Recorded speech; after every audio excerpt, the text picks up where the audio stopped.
Qabil dan Habil. Adam telah menyalahi perintah Tuhannya, karena dia memakan buah terlarang yang telah Allah haramkan di dalam surga. Karenanya, dia diturunkan ke muka bumi bersama Hawa. Karena pada saat itu, Hawa juga memakan buah terlarang itu. Setelah setan berhasil menggoda Adam dan Hawa, dia tertawa senang, sehingga dia pun diusir dari surga. Lalu ketiganya diturunkan ke muka bumi. Adam dan Hawa merasa menyesal telah melanggar perintah Tuhannya. Adapun setan, dia justru merasa bahagia karena telah berhasil menyesatkan Adam dan Hawa. Pada saat itulah Adam sadar bahwa setan sebenarnya adalah musuhnya dan musuh manusia seluruhnya yang merupakan keturunannya. Konon Adam diturunkan dari surga di sebuah gunung yang terletak di negeri India. Sementara Hawa, dia diturunkan di sebuah gunung yang terletak di tanah Hijaz. Tak seorang pun dari keduanya mengetahui jalan untuk menemui yang lain. Sementara saat itu, di muka bumi tak ada seorang pun selain mereka. Oleh karena itulah, Adam menangis dan bertobat kepada Tuhannya. Demikian juga dengan apa yang dilakukan Hawa. Allah kemudian menerima tobat mereka dan berjanji untuk mengembalikan mereka lagi ke dalam surga di lain waktu. Namun masing-masing masih harus tetap berada di muka bumi dalam keadaan seorang diri. Adam melihat-lihat, namun dia tak melihat seorang manusia pun. Dia memanggil-manggil, namun ia hanya mendengar gema suaranya sendiri. Dia teringat saat dahulu masih berada di dalam surga. Ketika itu para malaikat bertawaf mengelilingi arsy Allah seraya bertasbih mensucikannya. Adam kemudian berkata, "Ya Tuhanku, aku seorang diri yang bertasbih kepadamu di bumi yang luas ini. Adakah orang lain yang bertasbih kepadamu?" Allah kemudian berjanji kepada Adam untuk menjadikan sebagian keturunannya sebagai orang-orang yang bertasbih dengan memujinya dan membangun masjid untuk sholat dan berzikir kepadanya. Di antara masjid-masjid tersebut akan ada sebuah masjid yang merupakan rumah Allah yang suci, Baitullah Al-Haram. Rumah itulah yang akan dikunjungi manusia dan di sanalah mereka akan bertawaf. Mereka yang akan mendatanginya berasal dari negeri yang sangat jauh. Ia adalah rumah Allah yang pertama kali didirikan di muka bumi. Adam kemudian berkata, "Ya Tuhanku, di manakah rumah yang suci dan tua itu?" Allah kemudian memberitahukan kepada Adam bahwa rumah tersebut ada di Mekah, negeri Allah yang suci. Adam merasa rindu dan kangen untuk mengunjungi rumah Allah yang ada di Makkah itu. Ketika Allah mengetahui ketulusannya, maka dia pun memerintahkannya untuk berangkat ke Mekah, tempat di mana rumah Allah itu berada, untuk bertawaf dan mengingat Tuhannya di sana. Dalam perjalanan menuju Baitul Haram, Adam berlari dan larinya semakin kencang, seakan-akan ia mempunyai sayap sehingga ia dapat di Mekah dengan begitu cepat. Ia berangan-angan dapat bertawaf mengelilingi rumah Allah, Baitullah, sebagaimana para malaikat pernah bertawaf di Baitul Ma'mur, di langit dan di sekeliling arsy Allah. Sesampainya di sana, dari kejauhan ia melihat sebuah bayangan sosok manusia lain. Setelah semakin dekat, merasa yakinlah bahwa sosok itu adalah seorang wanita.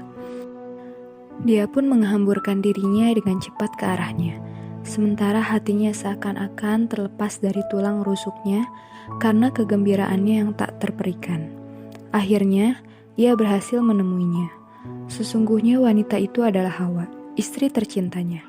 Pertemuan itu terjadi di Mekah, di atas salah satu bukit yang ada di sana. Keduanya saling mengenal di puncak gunung tersebut. Oleh karena itu, tempat tersebut dinamakan Arafah. Adam dan Hawa berangkat menuju rumah Allah yang suci di Mekah, yang ternyata dijumpainya masih berupa batu yakut, salah satu jenis mutiara. Dan mereka pun bertawaf mengelilinginya serta banyak berzikir kepada Allah. Setelah itu, mereka memulai perjalanannya untuk kembali ke negeri India, tempat semula Adam diturunkan dari surga. Perjalanan itu sangat indah dan menyenangkan, Kebahagiaan Adam begitu besar karena tobatnya telah diterima oleh Allah. Namun, kehidupan dunia yang dijalaninya penuh dengan kepayahan. Sejak saat itulah, kehidupan yang penuh dengan kepayahan dimulai. Di dalam surga, Adam dan Hawa tidak pernah mengenal lapar dan haus. Adapun di muka bumi, rasa lapar dan haus adalah naluri perut manusia. Adam dan Hawa merasakan perutnya sakit. Adam tidak mampu untuk berjalan, bahkan ia tidak dapat tidur. Kepalanya pusing, sementara pandangannya tidak dapat berfungsi dengan baik. Malaikat Jibril kemudian turun dan menjelaskan perasaan sakit itu kepada Adam. Jibril berkata, "Ini adalah rasa lapar, wahai Adam." Adam menjawab dengan nada yang heran, "Lapar, lalu apa yang harus aku lakukan?" Jibril menjawab, "Berdoalah kepada Allah agar Ia memberi makanan dan minuman kepadamu." Air mata Adam menetes di kedua pipinya seraya teringat akan keberadaan dirinya di surga yang memakan buah dari pohon yang ada di surga dan meminum airnya. Sungguh sebuah kenikmatan yang telah hilang, sungguh suatu kesenangan yang telah pergi. Adam pun berdoa kepada Tuhannya, sementara Hawa melakukan hal yang sama. Namun suara perut itu tak kunjung berhenti, bahkan semakin keras, tinggi dan terdengar jelas, sehingga lapar itu nyaris berubah seakan-akan menjadi sesuatu yang dapat mencabut nyawa Adam dan Hawa. Oleh karena itulah, keduanya semakin khusyuk, berdoa dan memohon pertolongan kepada Allah dengan mendesak. Jibril kemudian turun membawa beberapa biji-bijian berupa gandum. Ia berkata kepada Adam, setelah menjelaskan biji yang ada di tangannya, "Ini adalah makananmu. Wahai Adam, inilah yang mengeluarkanmu dari surga." Adam sangat senang dan berkata, "Aku dapat memakannya sekarang?" Jibril menjawab, "Tidak, tetapi tanamlah ia di tanah." Adam kemudian menanam biji gandum itu di tanah, dan Allah langsung menumbuhkannya saat itu juga. Sehingga Adam merasa sangat senang. Ia berkata kepada Jibril, "Apakah aku dapat memakannya sekarang, wahai Jibril?" Jibril menjawab, "Nanti dulu, kamu harus memanen gandum itu terlebih dahulu." Adam berkata, "Bagaimana cara memanennya?" Jibril pun mengajari Adam bagaimana cara memanen gandum. Tidak berapa lama Adam memanen gandum tersebut, sementara rasa lapar hampir membunuhnya dan ia tidak mempunyai cara apapun untuk mengusirnya, selain melakukan apa yang diperintahkan Jibril. Adam menatap Hawa yang menangis karena sangat lapar. Maka ia pun bekerja lebih giat lagi, sehingga ia dapat menyelesaikan pemanenan gandum tersebut dan memuji kepada Tuhannya. Ia kemudian berkata kepada Jibril, "Sekarang aku dan Hawa boleh memakannya." Jibril menjawab, "Belum, tetapi kamu harus mengupas kulit gandum itu terlebih dahulu." Adam menjawab, sementara rasa lelah hampir membunuhnya, "Bagaimana aku dapat mengupas kulit gandum itu?" Jibril kemudian mengajarinya cara melepas gandum dari bulirnya, dan Adam pun melakukannya dengan cepat. Ia menduga bahwa waktu santap sudah tiba setelah dapat melepas gandum dari bulirnya. Namun, Jibril segera berkata kepadanya, "Sekarang, pisahkanlah antara biji gandum yang dimakan dan biji yang untuk bibit." Adam bertanya, "Bagaimana caranya?" Jibril mengajarinya bagaimana cara memisahkan biji gandum. Adam kemudian mulai memisahkan gandum-gandum tersebut. Adam mengira bahwa saat makan telah tiba sesudah dia memisahkan biji gandum tersebut. Akan tetapi, Jibril dengan cepat berkata kepadanya, "Tumbuk dulu sekarang." Maka Adam bertanya, "Bagaimana caranya?" Jibril pun mengajarkannya bagaimana menumbuk gandum, sementara butir-butir keringat menetes dari wajahnya. Rasa lapar di perut Adam itu seakan-akan bak monster yang menggerogoti perutnya. Setelah Adam menumbuk biji gandum itu, tangannya sudah menjangkau gandum itu untuk memakannya. Akan tetapi, Jibril berkata kepadanya, "Giling dahulu, wahai Adam." Adam yang kelaparan menjawab dengan suara serak dan tersendat-sendat, "Dengan apa aku menggilingnya?" Jibril pun datang dengan membawa 2 batu yang salah satunya diletakkan di atas batu yang lain. Ia berkata, "Dengan alat penggilingan raha ini." Adam mulai menggiling gandum itu dengan alat penggilingan tersebut. Nafas Adam mulai terputus-putus saat menggiling gandum itu. Ia tidak pernah memikirkan apapun, selain memberi makan untuk dirinya dan juga istrinya. Akhirnya, proses pembuatan tepung itu pun selesai dan Adam mengulurkan tangannya untuk memakannya. Namun lagi-lagi Jibril berkata kepadanya, "Adonlah tepung itu terlebih dahulu, hai Adam." Kini Adam merasa bosan dan capai. Sementara kesedihan tidak pernah terpisah darinya saat ia teringat akan surga Firdaus, tempat ia telah diusir dari sana. Ia seolah berkata, "Oh, seandainya aku tidak menyalahi perintah Allah dan tidak memakan buah terlarang itu." Selanjutnya, Jibril mengajari Adam bagaimana cara mengadon. Kemudian, Adam mengadon yang telah menjadi tepung itu. Ketika Adam sedang mengadon, tiba-tiba ia menatap Jibril. Jibril kemudian berkata kepadanya, "Sesudah engkau adon, buatlah roti dulu sebelum kamu memakannya." Adam bertanya, "Bagaimana caranya?" Jibril menjawab, "Nyalakanlah api." Adam bertanya, "Dari mana aku mendapatkan api, wahai Jibril?" Jibril menjawab, "Kumpulkanlah ranting dan dahan pohon yang kering yang ada di muka bumi." Adam pun melakukan saran Jibril, kemudian kembali kepadanya. Jibril mengambil 2 buah batu dan memukulkan salah satunya ke batu yang lain, sehingga percikan api pun keluar dan membakar ranting pohon tersebut. Maka menyalalah api itu. Adam meletakkan adonan tersebut di atas api untuk dibuat menjadi roti. Namun, ia terbakar oleh api tersebut sehingga ia merasa kesakitan dan berteriak. Jibril berkata, "Engkau telah melanggar perintah Allah sehingga api dapat membakarmu, wahai Adam." Adonan itu telah berubah menjadi roti. Adam kemudian membawanya. Sementara butir-butir keringatnya yang berjatuhan itu hampir memadamkan api. Rasa sakit akibat kelaparan itu hampir membunuhnya dan air matanya bercucuran karena merasa sangat sedih akibat keluar dari surga. Pembuatan roti telah usai dan Jibril pun berkata kepada Adam, "Sekarang makanlah, wahai Adam." Adam membawa roti itu untuk Hawa, kemudian mereka pun mulai menyantapnya. Ketika mereka telah makan, rasa lapar pun hilang.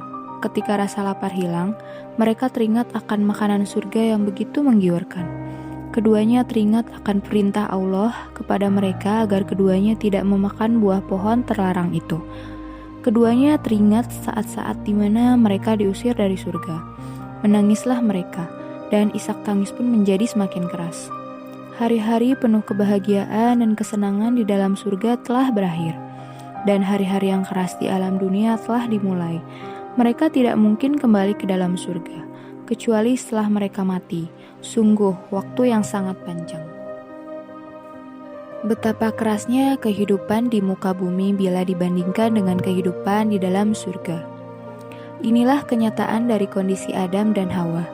Keduanya terus-menerus bekerja dan bersusah payah di alam yang sepi dan yang luas ini, tanpa ada seorang pun yang membantu atau menolong mereka. Allah kemudian menurunkan agama dan ajaran kepada Adam. Saat itu Adam berkata, "Hanya aku dan Hawa, tanpa ada orang ketiga yang bersama kami. Lalu, untuk siapa lagi agama dan ajaran itu?" Adam teringat bahwa Allah pernah berjanji kepadanya bahwa keturunannya akan memenuhi muka bumi. Oleh karena itulah, ia menanti kapan dirinya akan mempunyai keturunan. Hawa kemudian hamil, dan Adam pun sangat merasa senang karena ia akan menjadi seorang ayah. Di lain pihak, Hawa mengalami kesulitan sebagaimana kesulitan yang dialami kaum wanita pada saat hamil, yaitu berupa rasa letih dan nyeri. Beberapa kali ia hampir meninggal, dan hal itu terjadi sebelum ia melahirkan janin yang ada dalam kandungannya. Saat yang dinanti-nanti pun tiba, di mana Hawa akan melahirkan bayi yang ada dalam kandungannya. Allah kemudian menganugerahinya seorang putra dan seorang putri kembar. Adam menatap kedua buah hatinya, lalu yang laki-laki dinamai Kobil, sedang yang perempuan dinamai Iklima. Iklimah adalah seorang wanita yang cantik dan memikat. Siapapun yang memandangnya tidak akan pernah merasa bosan melihat kecantikan wajahnya. Baru beberapa bulan berlalu, Hawa sudah mengandung benih yang baru dalam rahimnya. Ia pun merasakan getirnya masa hamil lebih dari 1 kali, sampai tiba waktunya melahirkan. Hasil dari kehamilan ini adalah anak kembar juga, laki-laki dan perempuan. Yang laki-laki diberi nama Habil, sedang yang perempuan diberi nama Labuda. Keempat anak itu tumbuh menjadi remaja secara bersama-sama dalam bimbingan sang ayah, Adam, dan asuhan sang bunda yang hangat, Hawa. Iklimah lebih cantik dan energik daripada Labuda.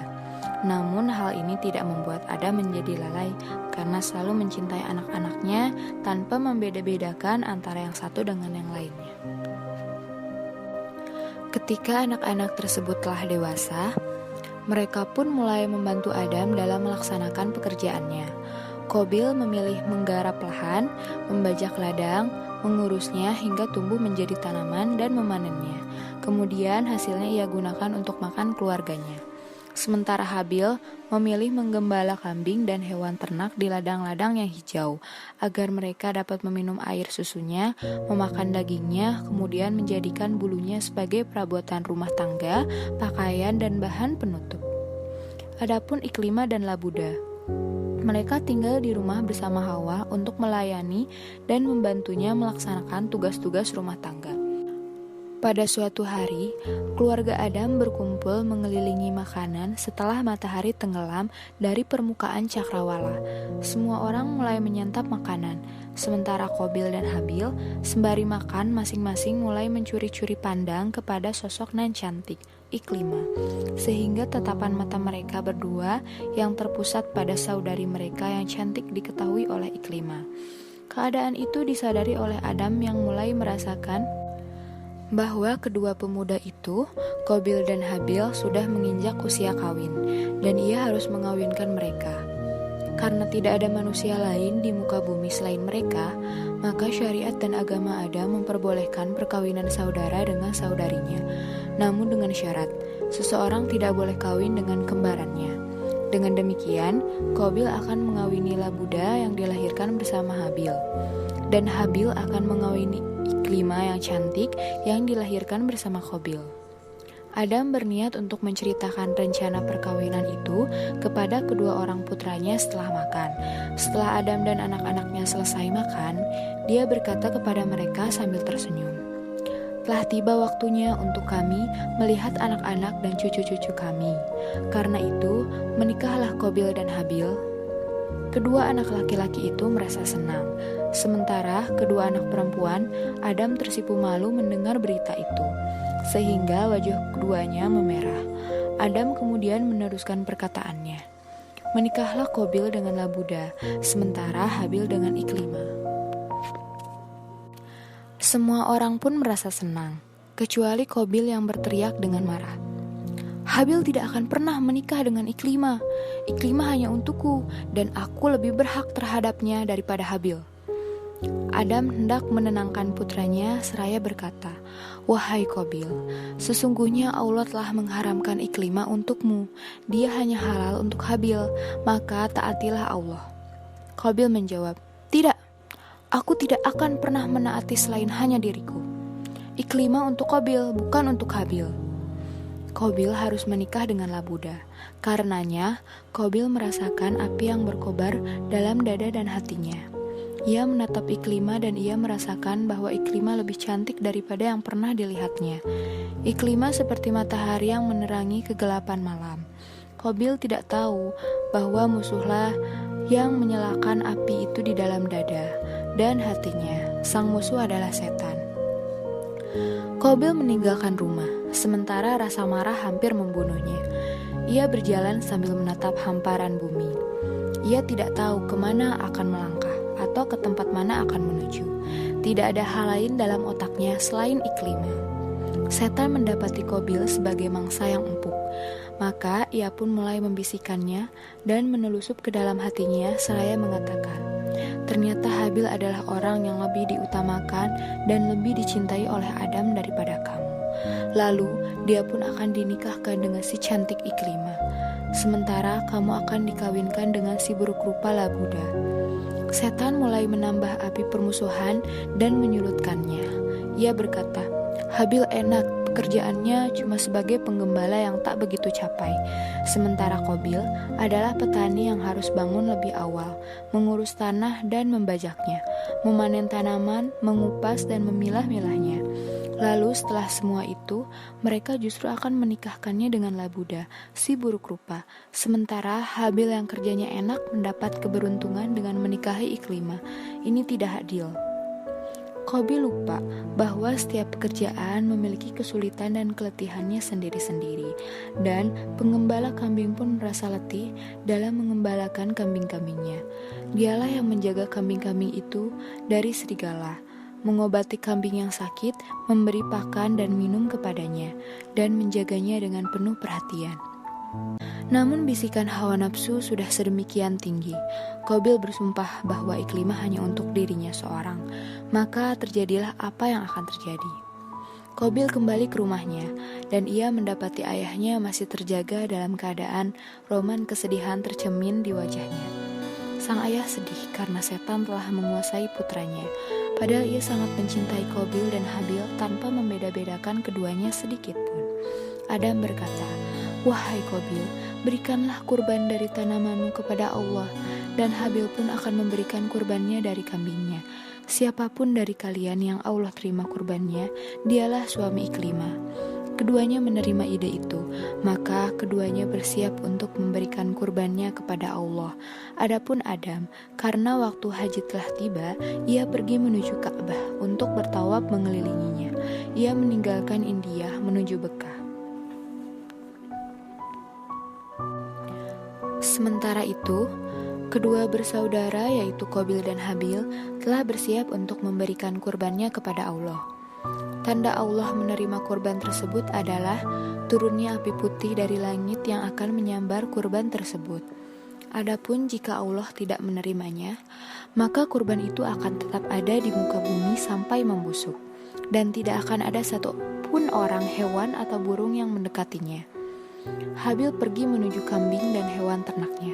Kemudian ia mengeluarkan yang paling gemuk, paling bagus, dan paling kuat untuk diberikan kepada Tuhannya. Sebab ia mencintai Allah. Dan siapa yang mencintai Allah, maka hendaklah ia memberikan yang terbaik dari apa yang dimilikinya. Hal itu telah dilakukan oleh Habil. Adapun Qabil yang hanya mencintai diri sendiri, ia pergi menuju tanaman dan lahannya. Kemudian memilih biji-bijian dan tanaman yang terburuk dari yang tumbuh di atas tanahnya untuk diberikan kepada Tuhannya sebagai kurban. Dia yang hanya mencintai diri sendiri tidak akan bisa memberikan sesuatu kepada orang lain, kecuali hanya sesuatu yang terburuk dari apa yang dimilikinya. Kedua orang tersebut kemudian meletakkan kurbannya di puncak salah satu gunung. Mereka menanti keputusan Allah tentang persoalan mereka. Waktu terus berlalu, sementara Habil mengetahui bahwa kurbannya akan diterima oleh Allah. Di lain pihak, Qabil menghibur dirinya dengan kepalsuan bahwa dirinya lah yang akan menang. Akan tetapi, kesudahannya sudah barang tentu Allah akan menerima kurban Habil karena ketulusannya yang sangat dalam menyajikan kurban. Api berwarna putih telah turun dari langit seperti tombak yang menghunjam. Mengetahui sasaran yang ditujunya, api itu menyambar kurban Habil dengan begitu cepat. Maka Habil pun bersujud tanda syukur kepada Allah, sedangkan kurban Qabil yang zalim masih ada dan tidak diterima oleh Allah. Setan pun segera mendatangi Qabil dari arah sebelah kanan, sebelah kiri, depan, belakang, dan hadapannya seraya berteriak, Iklimah telah hilang darimu. Adam berdoa kepada Tuhannya agar kurban Habil diterima. Dia meninggalkanmu seorang diri, maka jangan engkau diam saja. Qabil berteriak di hadapan Habil, Aku akan membunuhmu. Habil menjawab dengan tenang, Sesungguhnya Allah hanya menerima kurban dari orang-orang yang bertakwa. Sungguh kalau kamu menggerakkan tanganmu kepadaku untuk membunuhku, aku sekali-kali tidak akan menggerakkan tanganku kepadamu untuk membunuhmu. Sesungguhnya aku takut kepada Allah, Tuhan seru sekalian alam. Sesungguhnya aku ingin agar kamu kembali dengan membawa dosa, membunuhku dan dosamu sendiri. maka kamu akan menjadi penghuni neraka, dan yang demikian itulah pembalasan bagi orang-orang yang zalim. Habil kemudian pergi. Qabil lebih kuat daripada Habil. Hanya saja Habil tidak tunduk kepada setan dan tidak pula mendengarkannya, sehingga tidak mungkin ia akan menyakiti saudaranya meskipun harga yang harus dibayarnya adalah umur dan hidupnya. Pikiran jahat masuk ke dalam kepala Qabil seperti ombak tinggi di tengah lautan yang gelap gulita. Semua cara habis sudah. Sementara Habil pasti akan mengawini Iklimah. Qabil berjalan di muka bumi dalam keadaan bingung, hingga kedua telapak kakinya membawanya sampai ke rumah. Namun ia tidak dapat melewati malam-malamnya dengan memejamkan mata. Ia menilai bahwa langit dan bumi memusuhinya dan berpihak kepada Habil. Setan merasuki pikiran Qabil dan mempermainkannya. Malam terus berlalu dan pagi pun tiba. Sementara di benak Qabil hanya ada satu tekad. Aku harus membunuh Habil. Habil berangkat mengembalakan kambingnya. Sementara dari kejauhan, kedua mata Qabil terus mengawasinya. Ketika Habil sedang larut dalam pekerjaannya, tiba-tiba Qabil muncul dari arah belakang sambil membawa batu yang besar. Qabil memukulkan batu itu ke bagian kepala Habil dari arah belakang sampai berlumuran darah, dan ia pun terjungkal tewas seketika itu juga. Tawa setan meledak.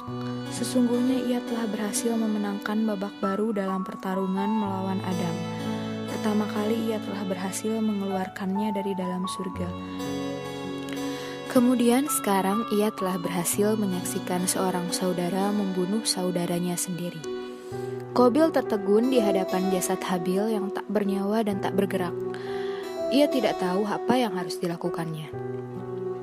Kemudian ia membawa mayat saudaranya di atas pundaknya. Ia terus berjalan sambil menggendongnya. Namun tidak tahu apa yang harus ia perbuat dengan jasad saudaranya itu. Ketika rasa letih menyerangnya dalam perjalanan, tiba-tiba ia melihat 2 ekor burung gagak yang berkelahi. Sampai akhirnya salah satu dari mereka berhasil membunuh yang lainnya. Tiba-tiba gagak pembunuh menggali lubang di tanah untuk mengubur gagak yang terbunuh. Maka Qabil pun tahu bahwa Allah telah mengirim kedua burung gagak ini kepada dirinya. Karena itulah, dia kemudian menangis dan berkata, "Aduhai, celaka aku. Mengapa aku tidak mampu berbuat seperti burung gagak ini?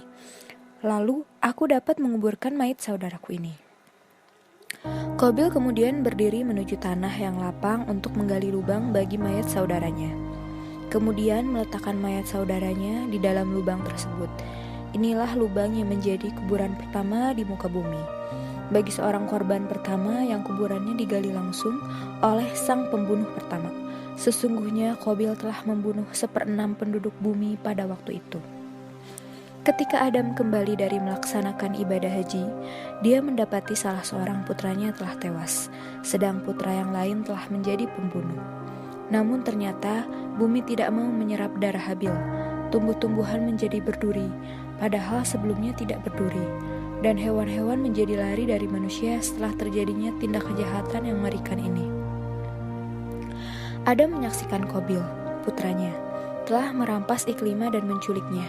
Adam berkata, "Pergilah, kemarahan Allah dan kemarahanku senantiasa menyertaimu, dan juga orang-orang yang melakukan perbuatan seperti perbuatanmu. Sesungguhnya balasan itu sesuai dengan jenis perbuatan yang telah dilakukan." Sebab Qabil pun tewas dibunuh oleh salah seorang putranya. Sesudah peristiwa itu, Qabil pun beroleh bagian dosa dari perbuatan pembunuhan dari setiap orang yang terbunuh di muka bumi ini. Sebab dialah mula-mula orang yang melakukan tindak kejahatan pembunuhan di muka bumi ini. Adapun Adam, sesudah peristiwa itu dikaruniai seorang putra yang diberkahi oleh Allah, yaitu Sits. Berkat keberadaannya lah kebaikan dapat mengalahkan kejahatan. Kisah ini disebutkan oleh Allah melalui firman-Nya. Ceritakanlah kepada mereka kisah kedua putra Adam, Habil dan Qabil, menurut yang sebenarnya. Ketika keduanya mempersembahkan kurban, maka diterima salah seorang dari mereka berdua, Habil, dan tidak diterima dari yang lain, Qabil. Qabil berkata, "Aku pasti membunuhmu." Habil berkata, "Sesungguhnya Allah hanya menerima kurban dari orang-orang yang bertakwa. Sungguh kalau kamu menggerakkan tanganmu kepadaku untuk membunuhku, aku sekali-kali tidak akan menggerakkan tanganku kepadamu untuk membunuhmu. Sesungguhnya aku takut kepada Allah, Tuhan seru sekalian alam. Sesungguhnya aku ingin agar kamu kembali dengan membawa dosa, membunuhku dan dosamu sendiri. Maka kamu akan menjadi penghuni neraka. Dan yang demikian, itulah pembalasan bagi orang-orang yang zalim." Maka hawa nafsu Qabil menjadikannya menganggap mudah membunuh saudaranya. Sebab itu, dibunuhnyalah, maka jadilah ia seorang di antara orang-orang yang merugi. Selanjutnya, Allah menyuruh seekor burung gagak menggali-gali di bumi untuk memperlihatkan kepadanya, Qabil, bagaimana dia seharusnya menguburkan mayat saudaranya. Qabil berkata, "Aduhai celaka aku, mengapa aku tidak mampu berbuat seperti burung gagak ini? Lalu aku dapat menguburkan mayat saudaraku ini." Karena itu, jadilah dia seorang di antara orang-orang yang menyesal. Pelajaran yang dapat dipetik. Kita dapat mengetahui bahwa ada permusuhan antara setan dengan manusia. Oleh karena itu, kita pun tidak boleh taat kepada setan. Sebaliknya harus menjadikannya sebagai musuh kita.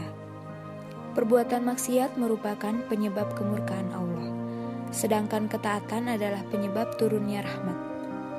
Hendaknya kita menginfakkan yang terbaik dari harta dan segala sesuatu yang kita miliki kepada Allah. Kita harus menaati perintah Allah dan tidak durhaka kepadanya, serta berpegang teguh pada syariatnya.